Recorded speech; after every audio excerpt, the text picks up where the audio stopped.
नमो नमः। नमो नमः। हाँ हेलो। हाँ Brajan ji. Yes sir, yes sir. हाँ, शेयर हेतु अनुमतिं ददातु। हाँ yes yes, just a minute sir. Sir video video दिख रहा है, मेरा स्क्रीन दिख रहा है? हाँ स्क्रीन तो दिख रहा है। ये संस्कृत का तुषारा संस्कार करके। हाँ लॉर्ड्स। हाँ हाँ ओके ओके ओके। सो पार्टिसिपेंट में होस्ट में संस्कृत संस्कृत भारती जी। हाँ। ओके। Make host.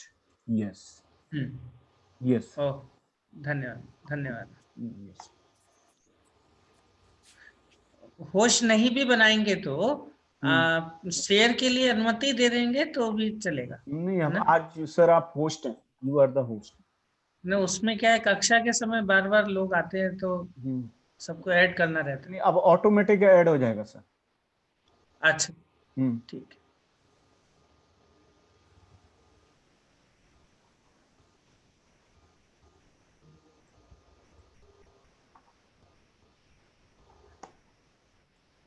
आपकी स्क्रीन शेयर हो रही है ना, उसको बंद कर दीजिए। ना, मैं वही देख रहा हूँ।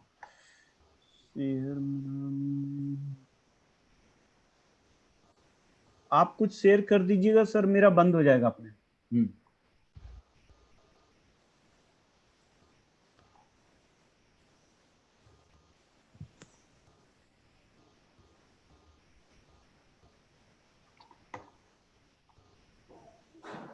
हाँ, नमो नमः। ध्येयमन्त्रं वदामः। ध्रुव जी ध्येयमन्त्रं वदति किम्? आम् आम्। वदतु। वदामि संस्कृतं नित्यं, पठामि संस्कृतं सदा, ध्यायामि संस्कृतं सम्यक्, संस्कृतं वन्दे मातरम्। संस्कृतस्य प्रसाराय नैजं सर्वं ददाम्यहम्। संस्कृतस्य सदा भक्तो वन्दे संस्कृतमातरम्।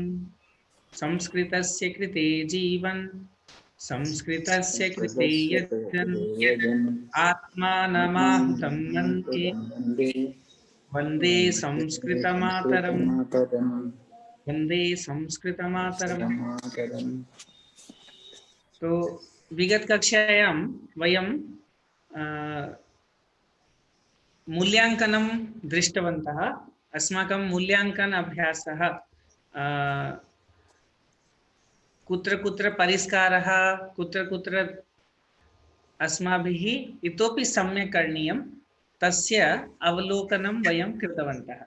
हम सब ने पिछली कक्षा में कहाँ कहाँ हमें परिष्कार करना है उसका एक अवलोकन सबने किया।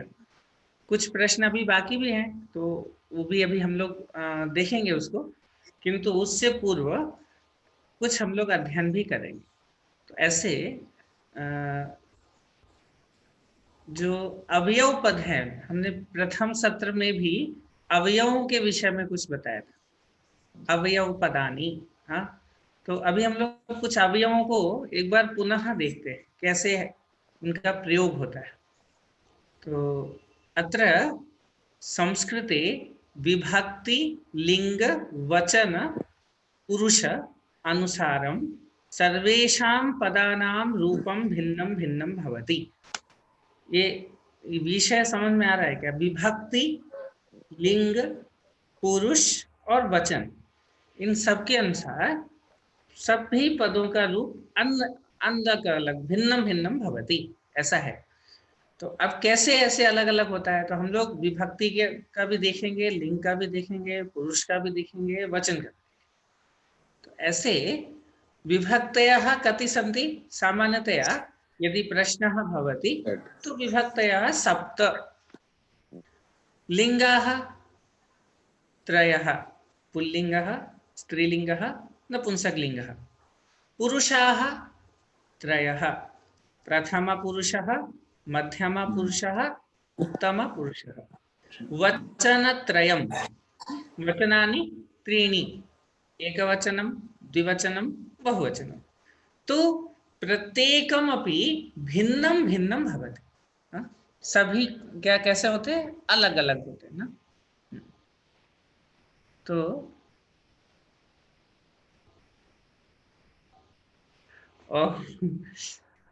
हाँ, हम अभी बता नहीं पाएंगे आपका उत्तर, लेकिन तो अग्रिम कक्षा में बताएंगे, ठीक है? हाँ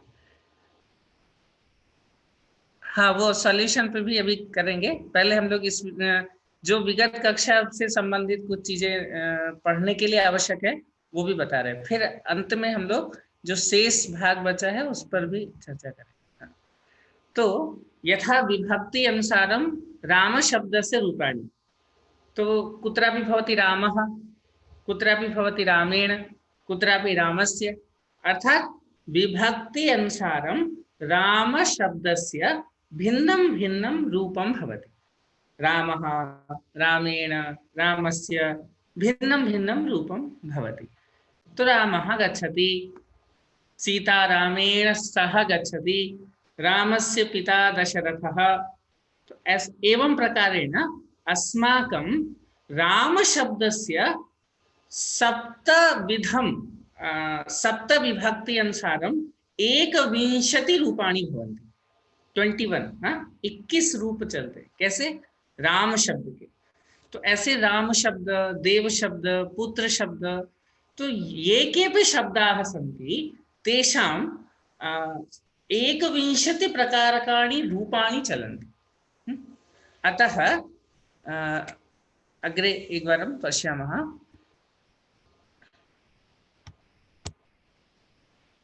लिंगानुसारमपि यथा एकः बालकः, एका बालिका, एकं फलं, बालकः, बालिका, फलम्, एवं लिंगानुसारम् एक शब्दस्य 3 लिंगेषु रूपाणि प्रचलन्ति। एकः, एका, एकं।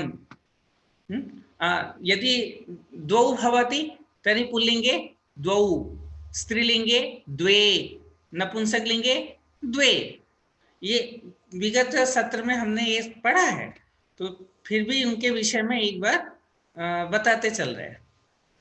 तो ऐसे पुरुष अनुसारमपि धातूनां भिन्न भिन्न रूपाणि प्रचलन्ति।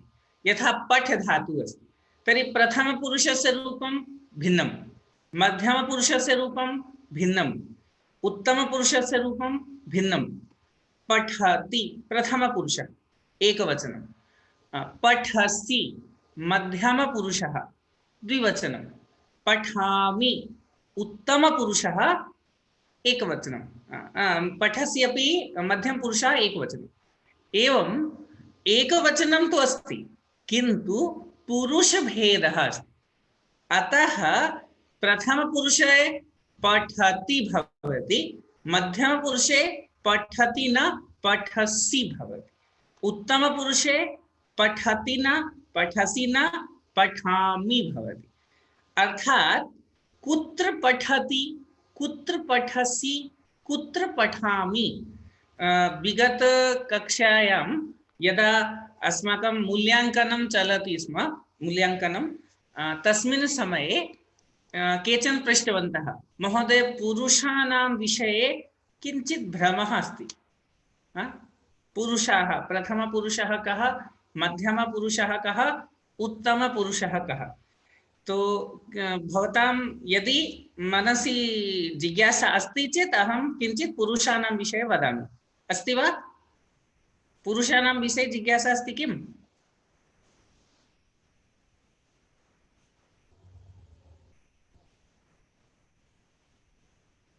हरि ओम्।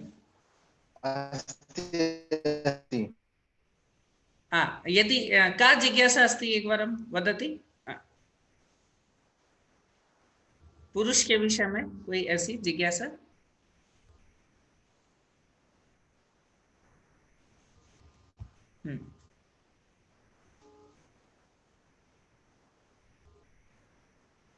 हाँ, तो अहमेव वदामि।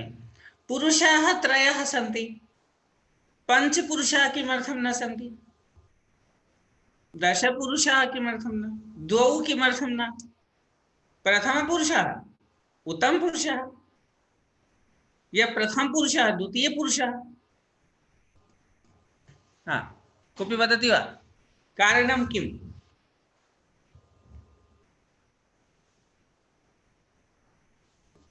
पुरुषाः त्रयः, कारणं प्रथमः पुरुषः यः सर्वप्रथमम् अस्माकं सम्पर्के आगच्छति।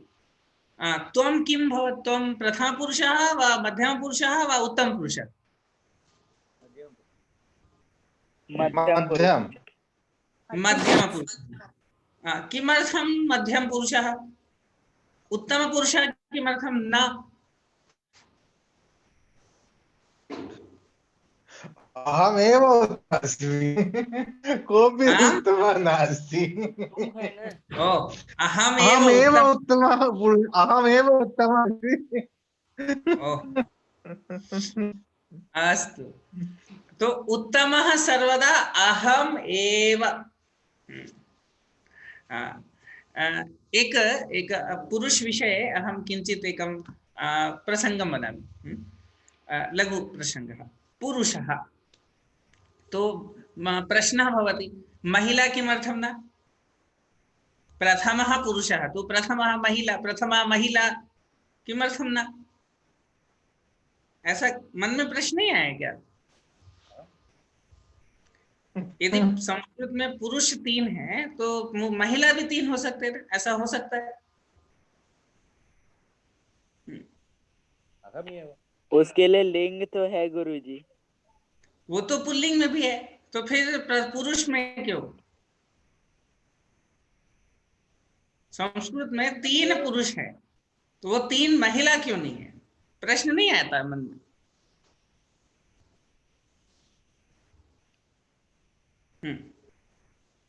कोई समाधान है क्या किसी के पास?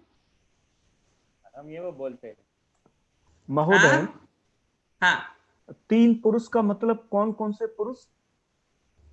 वो बाद में, पहले पुरुष ही क्यों, 3 ही क्यों, वो बाद में। पुरुष ही क्यों, ये प्रश्न है। इतने वर्षों से सब सुन रहे होंगे ना, संस्कृत में 3 पुरुष होते हैं, तो कभी मन में नहीं आया पुरुष ही क्यों होते, 3 महिला होते हैं? पुरुष प्रधान संस्कृति है इसलिए। ओह, ये प्रश्न, ये एक उत्तर है। हाँ, लेकिन तो ये सत्य नहीं है। माने कुछ अर्थों में सत्य हो सकता है, यहाँ पर क्यों है इसलिए प्रश्न है। हाँ, एक विचार बताया, और किसी का कोई विचार है ऐसा क्यों? शब्द भेद होती है ना, राम है रमा। हाँ, अंशुमान जी उत्तरम दत्तवान। It is just a name, it is also for womens पुरुष। हाँ, ठीक है, ये सही है। विभक्ति भी उससे जैसे होती है ना, रमा रामा भिन्न भिन्न होते हैं ना। अभी विभक्ति नहीं पूछा, पुरुष 3 हैं तो महिला 3 क्यों नहीं है, ऐसा मन में प्रश्न आया है क्या कभी? वो 3 ही क्यों है उस पर बाद में चर्चा करें। ठीक है, उसको विस्तार नहीं करके संक्षेप में तो हमारे यहाँ की परंपरा में पुरुष शब्द का तात्पर्य न तो नर से है न तो मादा से। न तो नरः न तो मादा, फिर क्या है? तो प्राणी से है। किससे है? प्राणी, प्राण युक्त, जिसमें भी प्राण है, जिसमें भी प्राण है अर्थात सृष्टि में विद्यमान प्रत्येक वस्तु। क्यों? हमारी संस्कृति में क्या कहा गया कि सब में प्राण है, सब में प्राण है, यानी हम लोग निर्जीव किसी को नहीं मानते।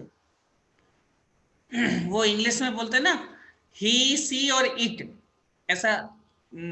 इट माने बेजानदार, ऐसा होता है क्या? इट का प्रयोग बेजानदार के लिए बोलते हैं, ऐसा है क्या?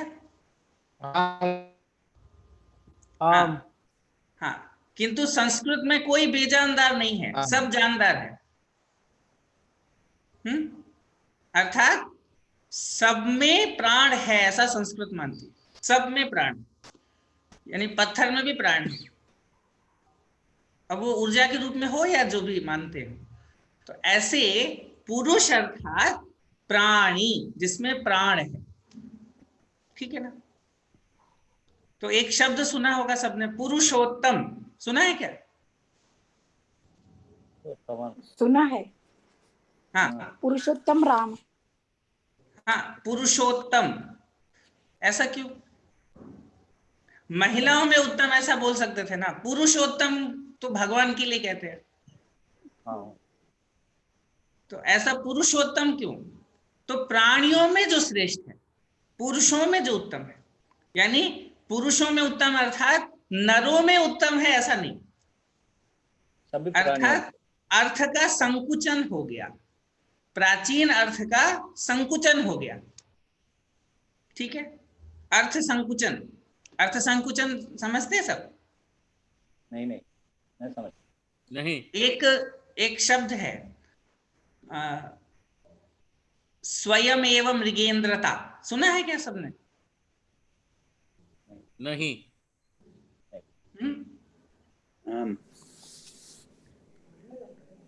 नाभिषेको न संस्कारः सिंहस्य क्रियते मृगैः यक्रियते वने विक्रमार्जितराज्यस्य स्वयमेव मृगेंद्रता। हमारे देश का ये बहुत महत्वपूर्ण वाक्य है, स्वयमेव मृगेंद्रता। कहते हैं अशोक की लाट पर लिखा है, ऐसा है क्या?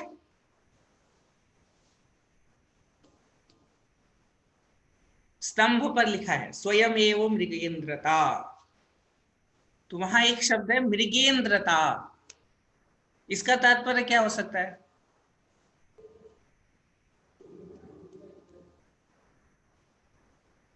कोई बता सकते हैं? मृगेंद्रता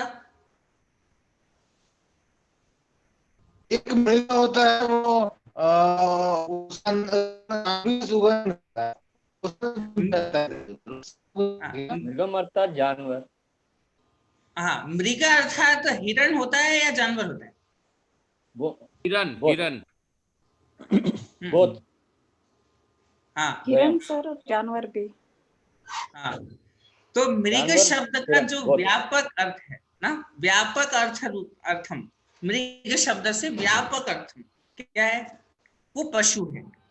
मृग अर्थात केवल हिरण नहीं, मृग अर्थात पशु, और मृगेंद्र अर्थात पशुनाम इंद्र, पशुओं का राजा, मृगानाम इंद्र, जो मृगों का इंद्र हो, मृगों का राजा हो, पशुओं का राजा हो। कौन है पशुओं का राजा? शेर। हाँ, सिंह। हाँ, सिंह। तो मृगेंद्र किसके लिए कहा गया? सिंह के लिए। फिर सिंह के लिए। हाँ, नहीं सिंह तो के। हिरणों का राजा तो हिरण में होना चाहिए था ना, मृगों का राजा मृग ही होगा, हाथियों का राजा कौन होगा? हाथी ही होगा ना।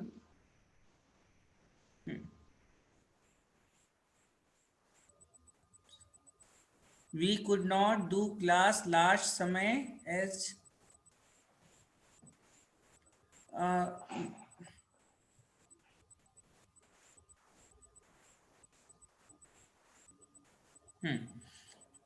तो अभी हम लोग अर्थ संकुचन केवल इसलिए बताया कि मृगेंद्र शब्द जिसका प्रयोग पहले पशुओं के राजा के रूप में था, मृग शब्द का प्रयोग पशुओं के लिए था, वो कालखंड बहुत समय बीतने के बाद वो केवल हिरणों के लिए प्रयोग में होने लगा। मृग शब्द का प्रयोग हिरणों के लिए किया जाने लगा, अर्थात जो व्यापक अर्थ था वो घटकर संकुचित अर्थ में हो गया, केवल हिरण के लिए। इसी प्रकार पुरुष शब्द जो प्राणी मात्र के लिए था, यानी चर अचर जीव सजीव निर्जीव सबके लिए था। गृह जिसको हम आकाश पाताल भूमि कुछ भी कहें, किसी भी नाम के लिए कहें, सभी के लिए था। वो केवल क्या हो गया, पुरुष अर्थात तो नर, ऐसा हो गया।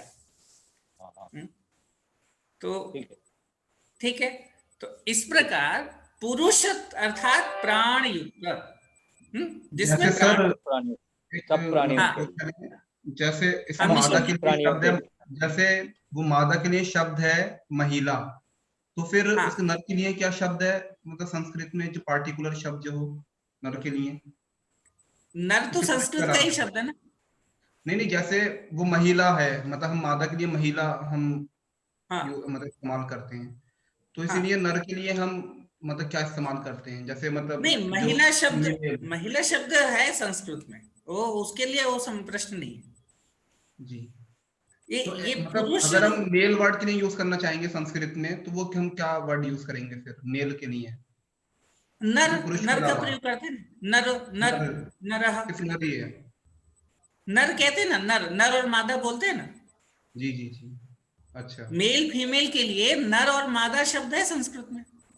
अच्छा, नर और मादा, नारी भी शब्द है, नर नारी ऐसा भी शब्द है। अच्छा, ठीक है, ठीक है। तो ऐसे पुरुष का तात्पर्य प्राण से युक्त, सामंत। तो ऐसे अब उसको आध्यात्मिक व्याख्या भी हो सकती है, उस पर हम अभी नहीं जा रहे हैं कि तो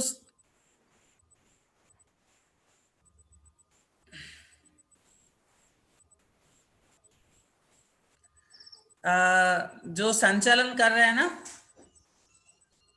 वो एक बार देखिए, सुनिधि जी के नाम से फिर से टेक्स्ट चालू हो गए। इन सुनिधि जी क्या विद्यमान है क्या?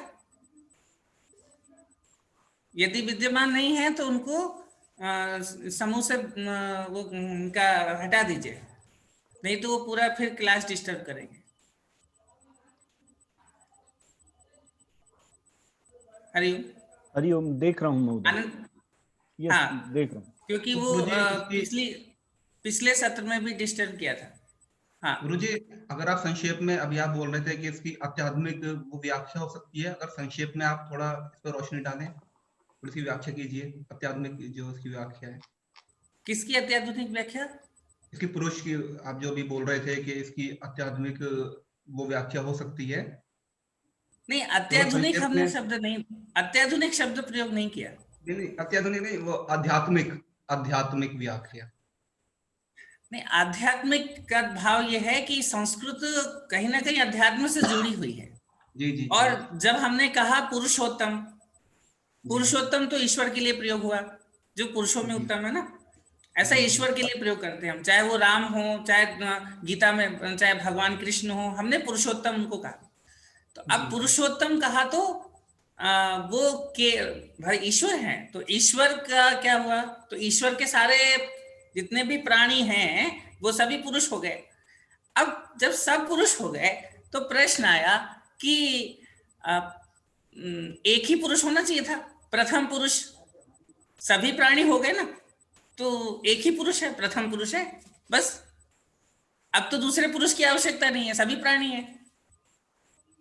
अगर उसमें दूसरा पुरुष, इसको हम कहते हैं एक प्राणी है, दूसरा प्राणी है, तो उसके लिए संस्कृत में वचन है, एक वचन, द्विवचन, बहुवचन, ऐसा है ना। किंतु वहां पर वचन होने के बाद भी अभी यहां पुरुष ही 3 हो गए, ये क्यों हुए, ये प्रश्न है भाई। जब सभी प्राणी हैं तो प्रथम पुरुष हो गया, विषय समाप्त हो गया ना। फिर वहां उत्तम पुरुष और मध्यम पुरुष की आवश्यकता क्या है?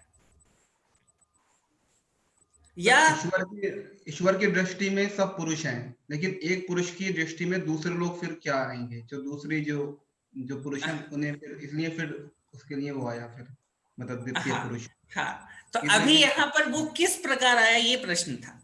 तो फिर उसमें प्रश्न आया कि तीन प्रथम पुरुष है तो द्वितीय पुरुष होना चाहिए, तृतीय पुरुष होना चाहिए, मध्यम पुरुष हो गया, क्यों ऐसा? अगर हमने शब्द सुना है ना कई बार, उत्तम पुरुष मध्यम पुरुष, ठीक है। तो अगर देखा जाए तर्क की कसौटी पे देखा जाए, उत्तम मध्यम अधम या सामान्य, किंतु यहां ऐसा कुछ नहीं है। प्रथम पुरुष अधम नहीं है, सामान्य भी नहीं है। तो हम कहेंगे प्रथम पुरुष क्या है? सब कुछ जो भी प्राणी है सृष्टि में, जिसको हम देखते हैं नहीं देखते, सजीव निर्जीव, जो कुछ भी दिख रहा है, ग्रह उपग्रह, पुरुष, वस्त्र, हमारे वस्त्र, दूरभाष, सब प्रथम पुरुष है। एक विषय क्लियर हो गया सबको, सब प्रथम पुरुष।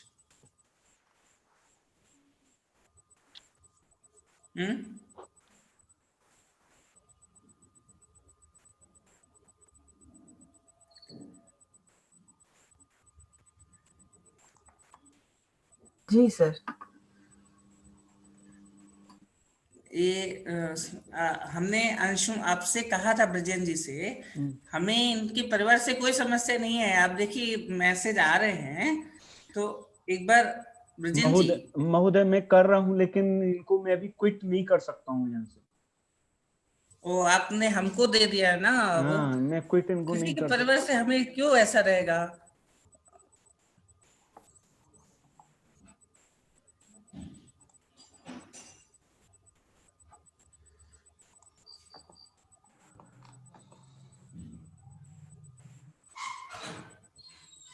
सर उस मैसेज को ना आप इग्नोर करिए। ये उसके लिए आप हमारा टाइम मत वेस्ट हो। पिछले क्लास में भी वेस्ट हुआ था। आप बहुत इंपॉर्टेंट टॉपिक सर बता रहे हैं, प्लीज कंटिन्यू छोड़ दीजिए उसको, छोड़ दीजिए। किंतु चैट करते रहेंगे तो फिर बार बार मैसेज आते हैं ना। ये आनंदो बाद में ब्लॉक कर देगा इनको। चैट में इनका बंद करता रहूंगा कंटिन्यूअसली। एक मिनट, आप मत ध्यान दीजिए सर उसको। हाँ, एक मिनट, हम होस्ट चेंज कर देते ना।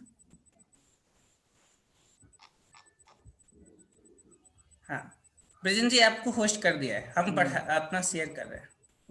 ओह, ये समस्या है। होस्ट कर हो जाएंगे तो शेयर नहीं कर सकते, ऐसा क्यों? नहीं, नो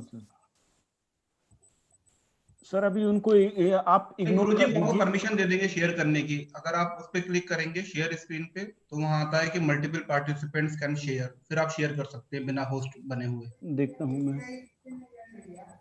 शेयर स्क्रीन पे ऑप्शन आता है कि मल्टीपल पार्टिसिपेंट्स कैन शेयर, आप वहां पर क्लिक करके आप सर को अलाउ कर दी। वो मैं देख रहा हूँ। मल्टीपल मेरा तो नहीं, लेकिन सिंगल में आ रहा। Optimise screen. तो ये शेयर स्क्रीन के टॉप राइट कॉर्नर में एक छोटी सी एरो होगी, बहुत छोटी, उससे क्लिक करेंगे तो आएगा multiple. Okay, got it. Now sir आप शेयर करिए सर, स्क्रीन को शेयर कर दीजिए। हाँ, इसमें जो सुनिधि मेहता जी का ऐसे या मेहता जी से आता है, क्योंकि वो लोग क्लास ज्वाइन नहीं कर रहे हैं, इसलिए उनको इसमें मत जोड़िए। उन्होंने, उनके परिवार से स्वयं सूचना है कि हम लोग, हमारे परिवार से कोई सत्र में ज्वाइन नहीं हो रहा है, इसलिए जो कोई भी आ रहे हैं वो सही नहीं है। सुनिधि मेहता ना सर? हाँ, मेहता नाम से जो भी आ रहे हों, और भी एक्स्ट्रा नाम में कई बार वो बार बार आएंगे जाएंगे, तो वो क्लास डिस्टर्ब करने के लिए आते हैं। मैंने उनको रिमूव कर दिया है सर। हाँ, वो फिर किसी और नाम से आएंगे, तो आप देख लीजिएगा, ठीक है? Okay, now you can share the screen. ठीक है। तो पुरुष हमने सामान्य पर ऐसे उसके विषय में बता रहे थे। ऐसे प्रथमा पुरुष तो सभी प्राणी हो गए, सब कुछ प्रथम हो गया। अब प्रश्न है कि जब सभी प्रथम पुरुष हो गए, तो एक केवल उत्तम पुरुष कौन हुआ भाई? ऐसे तो हमने कहा उत्तम पुरुष किसको कहेंगे? तो अभी आपने पूछा था मिशम जी, आध्यात्म की भाषा में, तो आपके शरीर में विद्यमान जो भी कुछ है उस सबको आप क्या कैसे कह सकते हैं? उसको कहेंगे प्रथम पुरुष। हस्तः प्रथम पुरुष, वस्त्रम प्रथम पुरुष, नासिका प्रथम पुरुष। कौन सी ऐसी चीज है जिसको आप प्रथम पुरुष नहीं कह सकते? प्रश्न ये है, बताइए, कोई भी बता सकते हैं। जो चीज मेरे अंदर नहीं है, जो चीज मेरे पास नहीं है। हाँ, जो चीज आपके पास नहीं है उसको भी हमने कहा प्रथम पुरुष, जो आपके पास है उसको भी हमने कहा प्रथम पुरुष। तो बचा क्या? बताइए, कुछ ऐसा बचा जिसको हम कह सकते हैं कि ये प्रथम पुरुष नहीं है? सब कुछ हमने कह दिया, यहां तक कि आज की भाषा में लैपटॉप भी प्रथम पुरुष है, फोन भी प्रथम पुरुष में आ गया। अब क्या करें? वॉशिंग मशीन, रेलगाड़ी, हवाई जहाज, सब प्रथम पुरुष आ गया, सब कुछ प्रथम पुरुष में हो गया। तो अब बचा क्या? सर मन आपका, वो भी प्रथम पुरुष है, वो क्योंकि वो भी आपका नहीं है। अहम। अभी प्रश्न आया कि वो केवल जिसको अध्यात्म में आपने कहा ना, इसलिए हम बता रहे हैं, केवल वो तत्व जिसके होने से आप हैं और जिसके नहीं होने से आप नहीं रहते। ईश्वर नहीं, आप हैं विद्यमान, आपके शरीर में हाथ पैर नाक हृदय सब कुछ है, किंतु वो जब तक है तभी तक वो सब काम करता है, और वो जब नहीं रहेगा तो सब बेकार हो जाएगा। सर आत्मा श्वास बोलते हैं। हाँ, हमारे यहाँ उसको आत्मा कह सकते हैं, उसको श्वास कह सकते हैं, कुछ भी। किंतु अगर आपने उसको आत्मा कह दिया तो वो प्रथम पुरुष में आ जाएगा। प्राणवायु सर, जल, आप उसको जो नाम देंगे वो प्रथम पुरुष में आ जाएगा। प्रश्न ये है, इसलिए हमारे यहाँ उसके लिए आप कोई भी नाम दीजिए, सब में प्रथम पुरुष। आपने कहा आत्मा अस्ति, प्रथम पुरुष लग हो गया।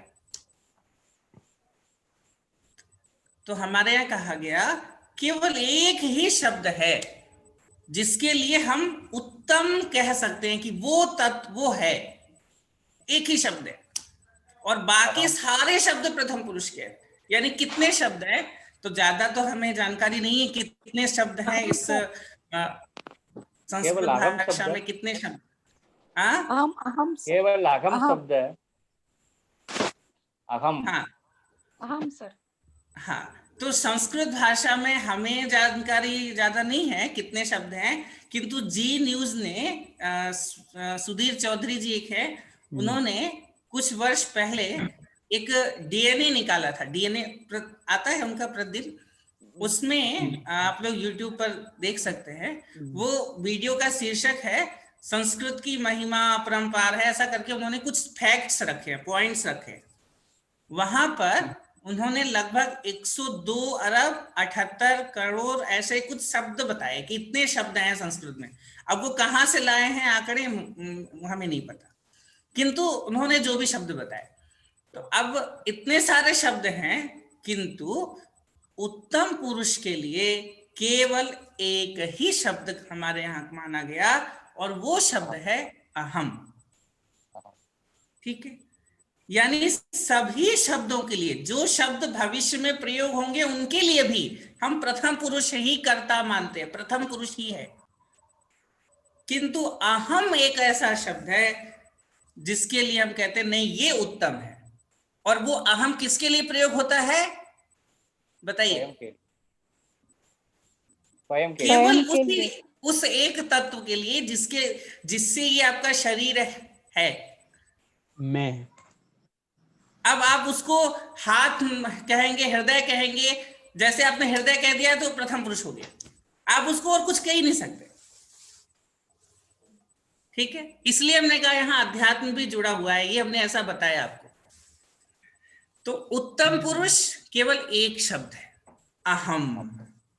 अहम, और इस कारण उस अहम में क्रिया कौन सी वहां क्या लगता है? मी।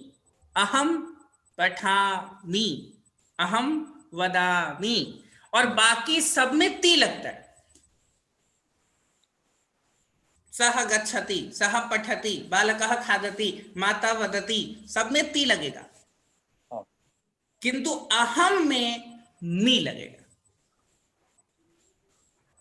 ठीक है, तो प्रथम पुरुष और उत्तम पुरुष हो गया।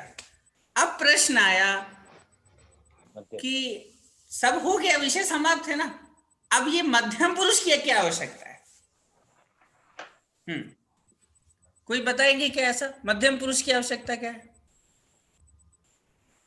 आप जिससे बात करते हैं, हम जिससे बात करते हैं वह मध्यम पुरुष है, जिससे हम बात कर रहे हैं।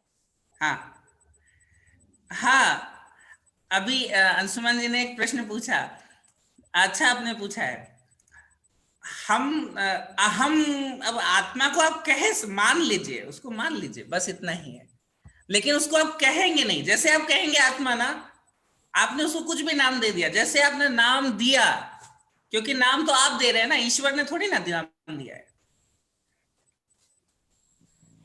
भाई हमारा जन्म हुआ, तो जन्म होने के बाद नाम किसने दिया? प्रकाश, मम नाम प्रकाशः, प्रकाश नाम किसने दिया? माता पिता। हाँ, ईश्वर ने नाम नहीं दे के नहीं भेजा था। तो अब ठीक है, वो हम इसलिए कह रहे हैं ना, उस विषय पर हम नहीं जा रहे हैं, किंतु यहाँ पर बिंदु हमने इसलिए उठाया कि प्रथम पुरुष अर्थात सब कुछ, सभी, पूरी दुनिया के सभी व्यक्ति, वस्तु, स्थान, नगर, सब प्रथम पुरुष, किंतु एक शब्द छोड़कर, वो है अहम। ठीक है, आपके शरीर का रक्त भी प्रथम पुरुष है, ये मान लीजिए। अगर कोई कहे कि अहम माने मेरे शरीर का मांस, हृदय, मज्जा, रक्त, अस्थि, उसके लिए हम अहम का प्रयोग करेंगे, नहीं कर सकते। अहम का प्रयोग केवल उस अहम के लिए ही कर सकते हैं जो उसके अंदर जो भी तत्व है, जो उसको भी आप कुछ भी कहिए। और इसी प्रकार त्वम शब्द प्रयोग हुआ, किसके लिए? त्वम। तो जो तत्व मेरे में है वो तुम्हारे में भी है, इसलिए ये त्वम का प्रयोग हुआ। ठीक है, अब वो अध्यात्म भी आ गया यहाँ थोड़ा सा, इसलिए हमने कहा अध्यात्म आ रहा है। अधिआत्म, ऐसा अध्यात्म है वो। तो अभी मध्यम पुरुष का भाव, हम और वेंकट जी आपस में वार्तालाप कर रहे हैं, वार्तालाप चल रही, चिंतित तो कल्पना करो। अब वार्तालाप में हम और वेंकट जी बात किसके बारे में कर रहे हैं? अपने देश के बारे में, समाज के बारे में वार्तालाप कर रहे हैं। या उदाहरण हेतु हम ब्रजेन जी के बारे में बात कर रहे हैं, या अर्नव जी के बारे में बात कर रहे हैं। तो जब हम अर्नव जी के बारे में बात कर रहे हैं, तो अर्नव जी क्या है?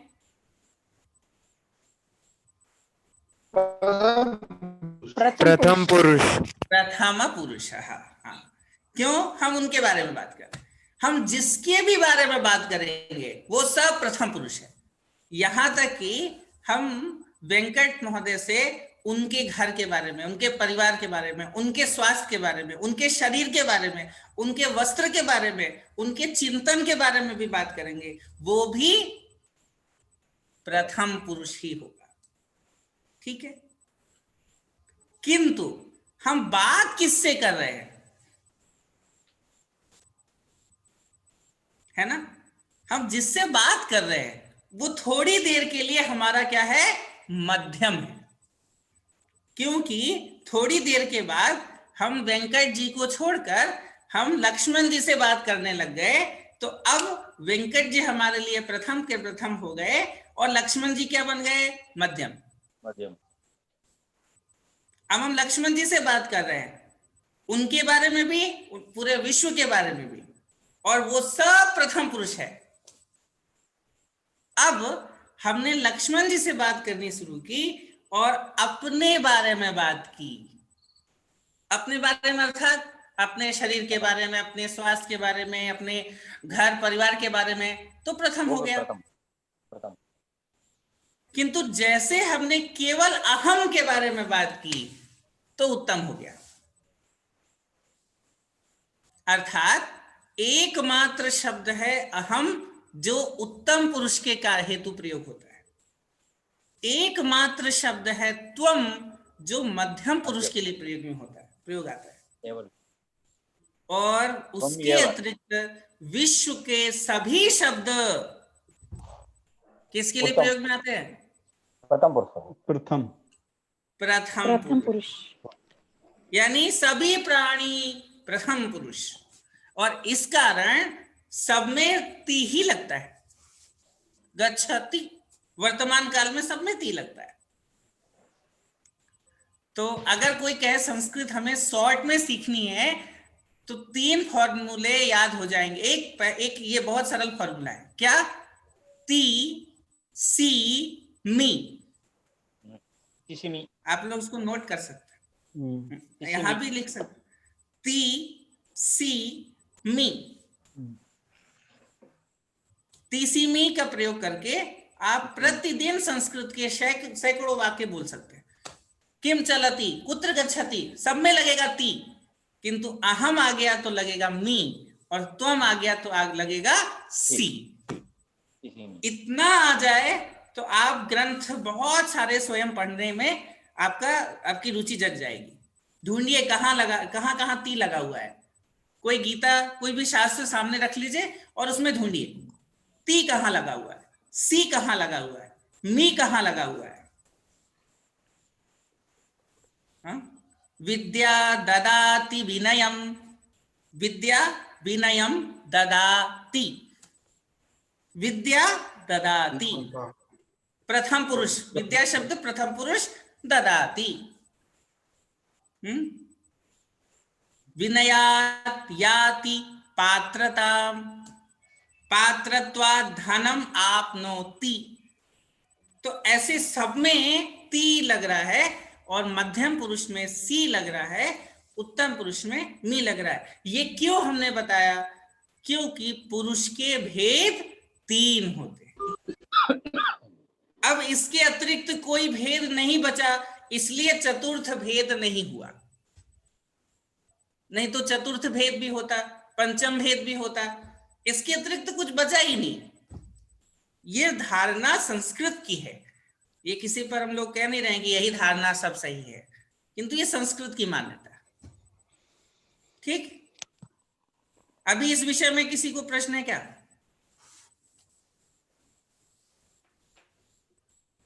नहीं गुरुजी, बहुत धन्यवाद।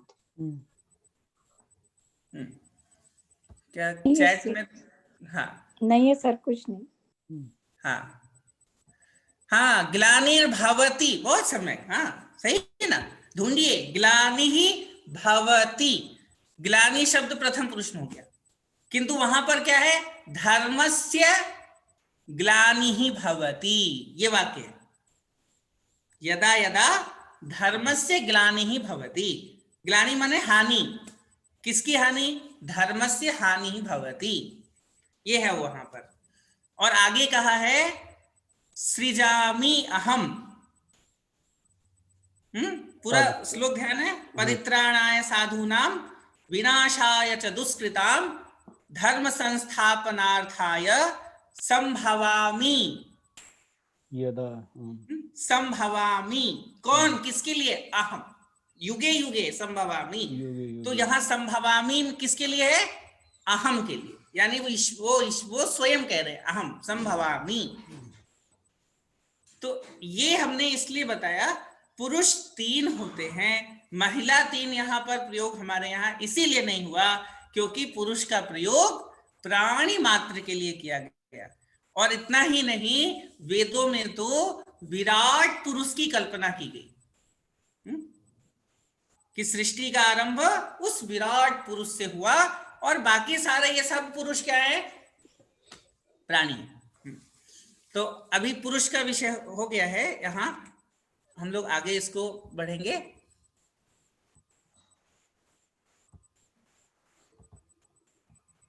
अब पश्यतु, प्रतिनिधि के रूप में आप लोगों ने प्रथम दिन से पढ़ा, क्या पढ़ा? सह पठति, तौ पठतः, ते पठन्ति, ऐसा पढ़ा ना? एषः पठति। यहां सह ही क्यों प्रयोग में आया? कोई बता सकते हैं क्या? सह ही क्यों प्रयोग में आया इतनी दिन? एक वचन।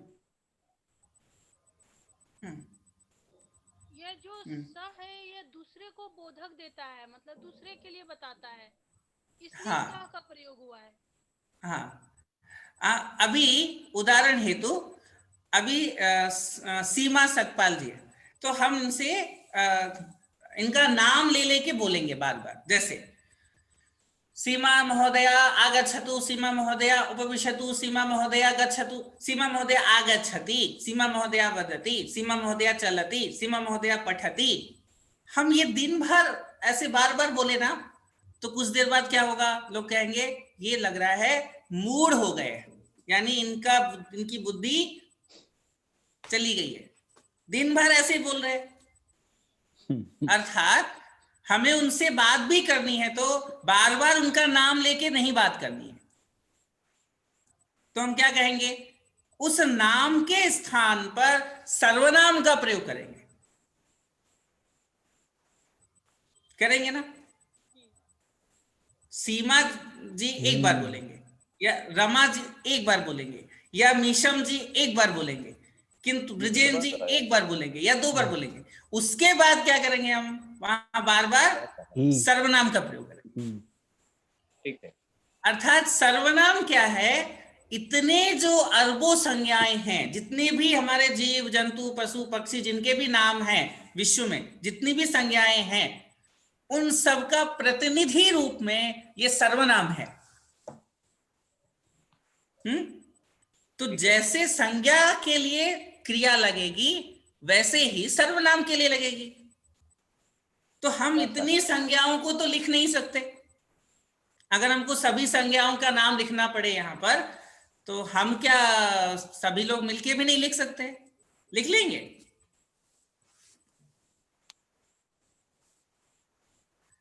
तो इतने सारे शब्दों को हम लिख नहीं सकते।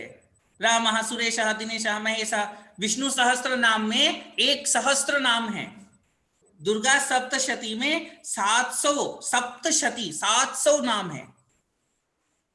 वो सभी नाम हम यहाँ नहीं लिख सकते ना, किंतु हम यहाँ पर सर्वनाम का प्रयोग करके केवल लिख देंगे सह या सा। पुल्लिंग में सह, स्त्रीलिंग में सा।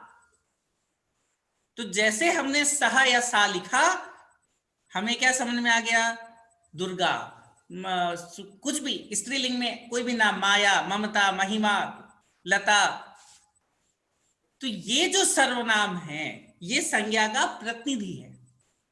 और इस कारण अगर हमें गणित की भाषा में कहा जाए, अगर हमें 2 गुणे 2 समझ में आ गया, तो हम 45 गुणे 45 भी समझ सकते हैं। समझ सकते हैं कि नहीं?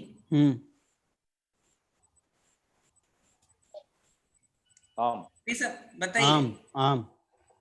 हाँ, तो ये गणित की तरह हमें समझना है क्या, कि सब में ती लगेगा, जितनी संज्ञाएं हैं सब में ती लगेगा। केवल प्रतिनिधि के लिए हमने यहाँ सह का प्रयोग कर दिया, सर्वनाम का प्रयोग कर दिया, यहाँ भी ती लगा है। सह के स्थान पर हम विश्व का कोई भी प्रथम पुरुष का शब्द रख सकते हैं। ठीक है, रख सकते हैं ना आप सब? ठीक है। तो कितने वाक्य बना लेंगे लक्ष्मण जी? बहुवाक्य। अगर यहाँ पर सह के स्थान पर विश्व का कोई भी शब्द रख सकते हैं आप, तो कितने नाम वाक्य बन जाएंगे? अनंत। बहुनी वाक्य। बहुनी वाक्यानि, बहुनी ना असंख्यानि वाक्यानि, अनंत वाक्यानि। ठीक है ना, ये कर सकते हैं। अब प्रश्न आया, यहां पर एकमात्र धातु है, कौन सी? पठति। कौन सी धातु है? पठति। पठ धातु है ना, पठ धातु है। तो अगर संज्ञा और सर्वनाम में यहां पर देख रहे हैं आप, पुरुष का भेद है, तो क्रियाओं में भी पुरुष का भेद हो गया। प्रथम पुरुष में क्रिया लग रही है पठ के साथ ती, मध्यम पुरुष में पठ के साथ सी, और उत्तम पुरुष में पठ के साथ मी, आमी। ठीक है, तो ये जो लग रहा है, ये इससे क्या पता चला कि क्रियाओं में भी पुरुष के भेद हो गए। समझ में आ रहा है कुछ कि नहीं, ये बताइए। क्रियाओं में पुल्लिंग, स्त्रीलिंग, नपुंसकलिंग के भेद नहीं है, किंतु प्रथम पुरुष, मध्यम पुरुष, उत्तम पुरुष के भेद हैं। ठीक है, अब हमने पठति के स्थान पर, पठ के स्थान पर कोई और क्रिया का प्रयोग कर लिया। लिख, चल, वद, हस, पिब, कितनी क्रियाएं हैं बताइए? हमने बताया था पहले, कति क्रियाः सन्ति, वदन्तु।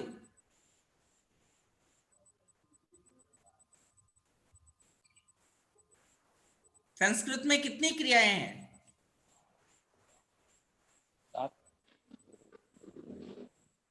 इंग्लिश में वर्ब कितने हैं? जाना, पढ़ना, लिखना, गो, कम, कितने हैं? बहुत। नहीं, बहुत मतलब 100, 200, 500, 1000? वो बहु संख्या नहीं। आप लोगों ने कितने जीवन पढ़े हैं, कितनी क्रियाएं पढ़ी हैं? कुछ पढ़े, कुछ पढ़े, मैंने कुछ पढ़े। गुरुजी 2 क्रियाएं लिटिल। पढ़ी है बस। कौन सी? सकर्मक और अकर्मक क्रिया। तो आप लोग ने वो नहीं पढ़ा है, गो, कम, ये नहीं पढ़ा है? वो तो पढ़ा ही कुछ है। कुछ पढ़े नहीं, वो कितनी होती हैं, कितनी है? संख्या नहीं, बहुनी संख्या।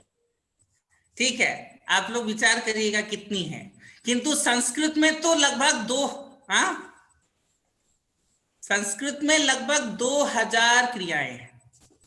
हाँ, कितनी क्रियाएं हैं? 2000। सबने, सब लोग बोल नहीं रहे हैं। 2000। लगभग 2000 क्रियाएं हैं, और इन क्रियाओं को संस्कृत में क्रिया तो कहते ही हैं, साथ में धातु कहते हैं। धातु। ठीक है, और इनमें से लगभग 1200-1300 क्रियाएं ऐसी हैं जिनका रूप, उन क्रियाओं का रूप जो है पठ की तरह चलता है। समझ में आ रहा है? यानी जैसे पठ में ती लग गया, ऐसे उसमें भी ती लग जाएगा। चलती, हसती, खादती, पिबती, नयति, त्यजति, क्रीडति, यानी ऐसी कितनी है? लगभग 1200 से ज्यादा क्रियाएं है। तो अगर हमें पठ समझ में आ गया तो हम वो 1200 क्रियाओं को भी लगा सकते हैं पठ के स्थान पर। अब कितने वाक्य बन जाएंगे?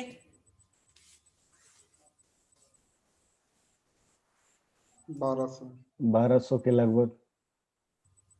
1200 के लगभग केवल राम नाम से, सुरेश नाम से, सहक से, एक शब्द से ना। और अगर हम यहाँ लाखों शब्द लिखते जाएं तो मल्टीपल करिए। 100, 3600। हाँ, तो अर्थात ये पूरा गणित की तरह है। तो अभी हम लोगों ने क्या पढ़ा? पुरुष के अनुसार पठ धातु के रूप ऐसे चले। अभी हम लोग और आगे इस पर फिर आगे पढ़ेंगे। अभी हम इस विषय को आगे जैसे देखिए, वचन के अनुसार भी अंतर है। वचनम इत्युक्ते किम? वचन माने क्या होता है? वचनम इत्युक्ते संख्या। वचन, बहुवचन। हाँ, वचन अर्थात किम? संख्या। वचन, द्विवचन, बहुवचन। वचन 3 प्रकार के होते हैं। वचनस्य तात्पर्यम किम? संख्या 1, 2, 3, 4 ऐसा। नंबर। वचन माने नंबर, संख्या। ठीक है, अगर कोई कहे हम वचन दे रहे हैं, यानी वहां संख्या देनी है। हम लोगों ने शब्द सुना है ना, सप्तपदी सुना है, सात वचन, ऐसा सुना है? शादी में बोला जाता है, सुना है सर, सुना है। विवाह में। जिनका भी विवाह हो गया है उन्होंने जरूर सुना होगा, जिनका नहीं हुआ है वो आगे सुनेंगे, ठीक है। तो सप्तपदी या सात वचन ऐसा बोलते हैं। इसका तात्पर्य क्या है? 7 बार, 7 संख्या। तो वचन अर्थात संख्या। अगर हम कहें एक वचन माने एक संख्या, द्विवचन अर्थात दो संख्या। तो त्रिवचन होना चाहिए था ना, बहु, दो के क्यों? बाद बहु। एक के बाद भी बहु हो सकता था, जैसे इंग्लिश में सिंगुलर क्या बोलते हैं और प्लूरल।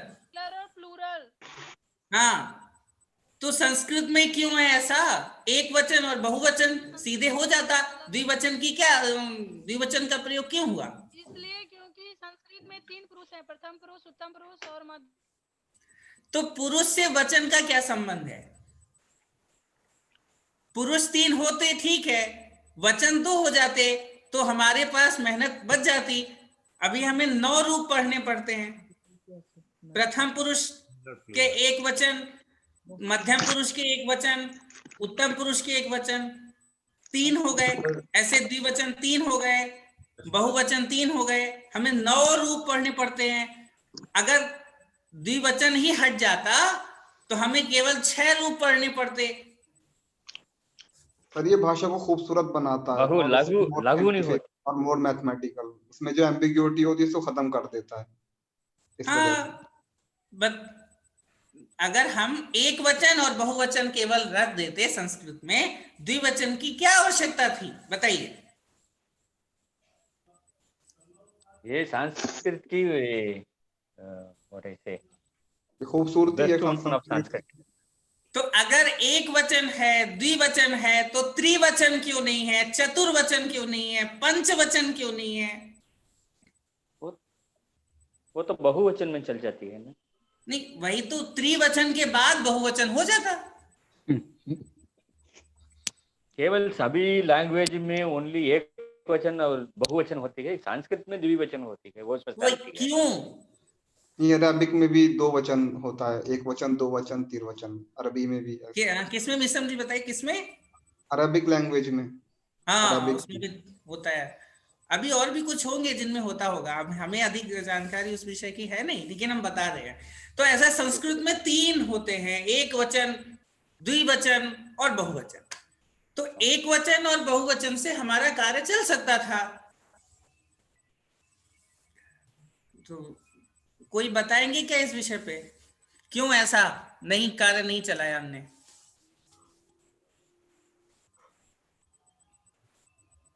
तो कारण बहुत सरल है। एक वचनम, एक हो गया संख्या। अब गुरुजी कक्षा में आए हमारे पढ़ाने के लिए, तो जैसे पढ़ाने आए तो क्या देखा? गुरुजी जैसे आए तो सब बच्चे खड़े हो गए, ठीक। तो गुरुजी एक थे और छात्र बहुत थे, ठीक है। तो एक वचनम और बहुवचनम, ये तो हो गया। इतना विषय क्लियर हो गया ना सबको? एक वचनम गुरुजी एक और बहुवचनम छात्र बहुत, तो बहुवचनम।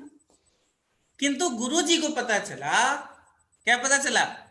कोई एक बालक ऐसा है जो उपद्रव कर रहा है। कोई एक बालक उपद्रव कर रहा है। तो उन्होंने पूछा, बताओ कौन उपद्रव कर रहा है, बताइए कौन उपद्रव कर रहा है? तो बच्चों ने नहीं बोला। तो गुरुजी ने क्या कहा? सभी को डंडा पड़ेगा, सभी को मार पड़ेगी। जल्दी से बताओ कि कौन ऐसा है जो उपद्रव कर रहा है, नहीं तो सबकी पिटाई होगी, सबको सजा मिलेगी। हाँ, ठीक है। तो अब समस्या आ गई, एक को बचाएं कि सबको बचाएं? समस्या आ गई ना। तो क्या हुआ, सबने तय किया नहीं भाई इस एक को मार खाने दो, हम सब बच जाए, नहीं तो हम सब मार खाएंगे। ठीक है, तो बताया कि ये बालक है, हम सब भी हैं किंतु ये भी है। तो अब क्या हुआ, गुरुजी भी है और वो बालक भी है। कितने हो गए? दो हो गए। और बाकी सब क्या हो गए? बहुवचन। तो हमारे यहाँ दो के अतिरिक्त सबको बहुत कहा। तो दो की जो परंपरा है, जैसे अगर दो ना होते तो हमारे यहाँ क्या कहते हैं, माता पिता भाई बहन, परंपरा में एक दो का जो भाव है ना वो हमारी परंपरा में है। तो इसलिए गुरु शिष्य ये दो है, इसलिए द्विवचन का प्रयोग आवश्यक हो गया। ठीक है ना, थोड़ा सा समझ में आया होगा। अभी आज समय हम लोगों ने बीच में 10-15 मिनट इधर चला गया। जी गुरु जी। तो एक वचन एक, द्विवचन दो। कौन? गुरु शिष्य दो, सूर्य चंद्र दो। हम दो की कल्पना हमारे यहाँ है। भक्त और भगवान दो। तो ये दो जो हैं हमारे यहाँ द्वित्व, प्रकृति पुरुष दो। अभी यहां पर एक प्रश्न आया था पुरुष का क्या है, तो हमारे यहाँ पुरुष और प्रकृति का भी प्रयोग हुआ है। दो, जीव परमात्मा दो। तो ये दो जो है ना, ये हमारे यहाँ संस्कृति में ये गहरी, बहुत गहराई से है। इस कारण संस्कृत में दो द्विवचन हुआ। ठीक है, दो संख्या हुई, किंतु दो के अधिक हुआ तो बहुत। इसलिए फल शब्द के रूप के कैसे चलेंगे, नपुंसक लिंग शब्द के रूप फलम फले फलानी। तो वचन के अनुसार भी शब्दों का भेद है। 3 ही प्रकार के वचन हुए, 4-5 प्रकार के वचन यहां नहीं हुए, 3 ही प्रकार के हुए। तो हम लोगों ने अभी क्या क्या पढ़ा, पुरुष 3, वचन 3, किंतु एतद महत्वपूर्णम वदामि, किंतु कानिचन तादृश पदानि अपि सन्ति येषां रूपाणि कदापि न परिवर्त्यते। रूपम कदापि न परिवर्तते, येषां रूपाणि कदापि न परिवर्तन्ते। यानी ऐसे भी शब्द हैं जिनका रूप नहीं बदलेगा। होगी क्या परिवर्तनते होगी? हाँ, परिवर्तते होगी क्या परिवर्तनते होगी? यदि रूपाणी, अभी यहाँ येषाम रूपम लिखा है ना, इसके स्थान पर होगा येषाम रूपाणी कदापि न परिवर्तन्ते। अब ये परिवर्तन्ते क्या है वो हम आगे बताएंगे, अभी नहीं बताएंगे। अभी हम लोगों ने परिवर्तते, परिवर्तेते, परिवर्तन्ते नहीं पढ़ा है, कुछ लोगों ने पढ़ा होगा, किंतु ये आत्मनेपदी के रूप है। जैसे हम लोग पठती, पठता, पठंती पढ़ते हैं ना, इसी प्रकार लभते, लभेते, लभंते भी होता है, किंतु वो अभी हम नहीं बता रहे, आगे पढ़ेंगे। तो प्रश्न ये था कि जैसे पुरुष के भेद हो गए, प्रथम पुरुष, मध्यम पुरुष, उत्तम पुरुष, और उनके रूप बदल गए। पठती में ती लग गया, पठती, पठसी, पठामी, अलग अलग रूप हो गए। वैसे ही कुछ शब्द ऐसे हैं जिनमें कोई परिवर्तन नहीं होता, परिवर्तन होता ही नहीं है, वो वैसे ही रहते हैं। उन शब्दों को जिनमें परिवर्तन ना हो, वैसे के वैसे ही रहें, उन शब्दों को हम कहते हैं अवयवानी। अवयव, अवयवम, अव्ययम, न व्ययम भवति, जिनका व्यय नहीं हो, जिनको नष्ट ना हो, जिनका परिवर्तन ना हो, यस्य परिवर्तनम न भवति, वो क्या है? अवयव पदानी, अवयव पद हैं। कौन कौन से अवयव हैं? बहुत सारे हैं, किंतु कुछ महत्वपूर्ण अवयव हम लोग यहाँ पर पढ़ रहेंगे। पहले भी पढ़े हैं पहले। शीघ्रम अवयव पद है। शीघ्रम हमेशा शीघ्रम ही रहेगा, शीघ्रस्य नहीं होता, शीघ्रति भी नहीं होगा, शीघ्राय भी नहीं होगा, शीघ्रम शीघ्रम शीघ्रम ही रहेगा, तो हमारे लिए तीव्रम तीव्रम ही रहेगा। कई बार हम कहे महोदय बालक का तो बालकस्य हो गया, शीघ्रम का शीघ्रस्य क्यों नहीं हुआ? अवयव की वजह से। अवयवानि शीघ्रम अवयव पदम अस्ति अव्ययम। देखिए लिखा है एतेषु वाक्येषु शीघ्रम इति अवयव पदम अस्ति यतो हि यस्य रूपम कदापि न परिवर्तते तत्पदम अव्ययम इति नाम्ना। नामना नास्ति, अत्र शुद्धम अस्ति, नाम्ना उच्यते। अब ऐसे और कौन कौन से पद हैं तो एक बार केवल देख लीजिए। च सनई, च कदापि न परिवर्तते, च सर्वदा च। हाँ, विना विना, शनैः, तीव्रम, नीचैः, उच्चैः, ऐसे ही हम लोगों ने पढ़े थे ना। अद्य, स्वः, सम्यक, ऊपरी, हाँ ऊपरी। तो अग्रिम कक्षाओं में हम लोग इन अवयव पदों को एक एक करके पढ़ने वाले हैं, ठीक है? स्पष्टम? अवयव स्पष्ट होंगे और विभक्ति जो अभी तक हम लोगों ने पढ़ी थी वो संक्षिप्त पढ़ी है और उसको विस्तृत रूप से भी पढ़ेंगे। किंतु पहले अवयव हम लोग एक बार सभी जो प्रमुख अवयव हैं उनका पुनः अभ्यास कर लेंगे। महोदय, हाँ हाँ, पहले हम समझते हैं धातु कंप्लीट कर दो, लट, लोट, लरट, जो धातुएं हैं उनको। हाँ, वो भी करेंगे, वो भी करेंगे, अभी होगा, वो भी करेंगे, ठीक है? हाँ। गुरुजी जो बोलते हैं हम फॉलो करें। हाँ, वो भी करेंगे। धातु तो होंगे ही ना, वो तो होंगे ही। हाँ, धातु कितने हैं? 4 तो लट, लोट, लरट, लरंग। अरे धातु तो बहुत 2000। हाँ, लकार कितने हैं? ये प्रश्न है, ये प्रश्न है ना। लकार कितने? 2000 है। 2000 से अधिक बताया ना, लट लोट ये लकार है, ये कितने हैं? हाँ, राधिका बिगनी वदती 10 लकार। 10,000। ठीक है, हमने एक शॉर्टकट बताया था क्या 10 लकारों का? लट लुट लिट अभी बताया क्या? नहीं नहीं गुरुजी। अच्छा ठीक है, बताएंगे, बहुत सरल है। सम्यक्। तो अद्य अत्र विरामं कुर्मः, समय जातः।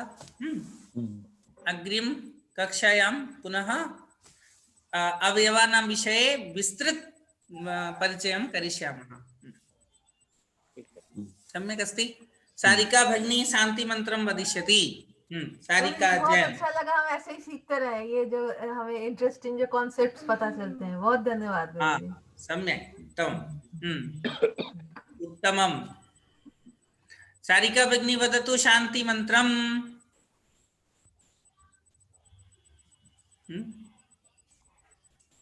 ध्वनि न आगच्छति। अस्तु, वेंकट महोदय वदतु। हाँ, रूबी भगिनी वदतु। हाँ, शांति मंत्रम्। वदामि संस्कृतं नित्यं, वदामि संस्कृतं नित्यं, ध्यायामि संस्कृतं नित्यं, वन्दे संस्कृत मातरम्। सर्वे भवन्तु सुखिनः, सर्वे सन्तु निरामयाः, सर्वे भद्राणि पश्यन्तु, मा कश्चित् भवेत्। ओम शांति शांति। अस्तु, नमो नमः। पुनर्मिलामः। हाँ, मैं कुछ दूसरा ही पढ़ दी गुरुजी। हाँ, मैं कुछ दूसरा ही पढ़ दी। मैं संस्कृतम, मैं सोची राधिका भगिनी को बोल रही हूँ, मैं संस्कृत। अब ध्वनि कम आ रही है, बताइए। चलो আমার রন্ধন শিল্পে অগ্রগতুস্তু।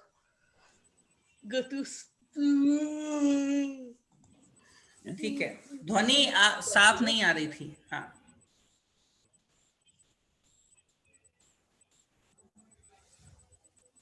अस्तु, मिलामः, नमो नमः, मिलामः।